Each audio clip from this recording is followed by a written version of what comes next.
Hey guys, Will Johnson with the Will Johnson Group, answering a really great question that we got from one of our listeners is, how do you handle multiple offers? So this is an education piece not only to other realtors out there. One of the great things about the job that I do is I get to coach a lot of different real estate agents, but also to be able to advise different clients. So there's two answers to that. So one, it depends if you're on the buy side. So if you're on the buy side, how do you handle multiple offers? So there's 10 different offers and this is your dream house and you really want to be able to get that house. The first thing that you've got to do is you've got to have your agent call the other agent and find out what's most important to the seller. Because I've won multiple offer situations and it doesn't always have to do with whoever has the highest price. So sometimes they're looking for the cleanest offer, so it could be a pass-fail inspection. Sometimes they need a certain move-out date. Sometimes they may need a post-occupancy agreement where you may be $10,000 less than the next best offer, but you're letting them stay there for an extra week after closing for free. You're making people pay for convenience. That's why there's convenience store, and you'll pay, $239 for one of these when you can get a 6-pack for like $5. So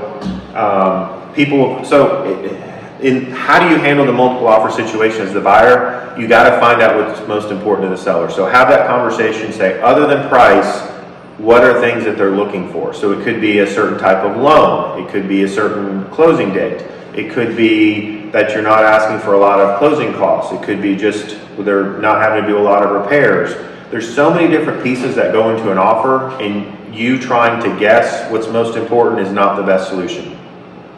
Now, as the seller, how do you handle multiple offers that are coming in? So let's say that you've got 10 or 15 offers that your real estate agent's been able to get you, and you're sitting down with those different offers. There's no one solution other than to, if you're married, to have a talk with your spouse and decide what's most important here. So I sold a house recently where the wife was pregnant, she was 8 months pregnant, and the husband was like in graduate school. They just had a ton of stuff that was going on at that time. And so for them, they actually took an offer that was much lower than what they could have gotten for the house. It was cash, it was very clean, and it was probably almost $40,000 less, but for that, and they had a lot of equity in their home. For that stage in their life, they were like, look, no inspection, no appraisal, they're doing a post-occupancy agreement. They're going to let us live here for 2 weeks for free, which is going to make it super easy to get the moving truck and to get everything like sketched. So for them, they paid a premium for convenience. But really, how do you handle multiple offers that are coming in?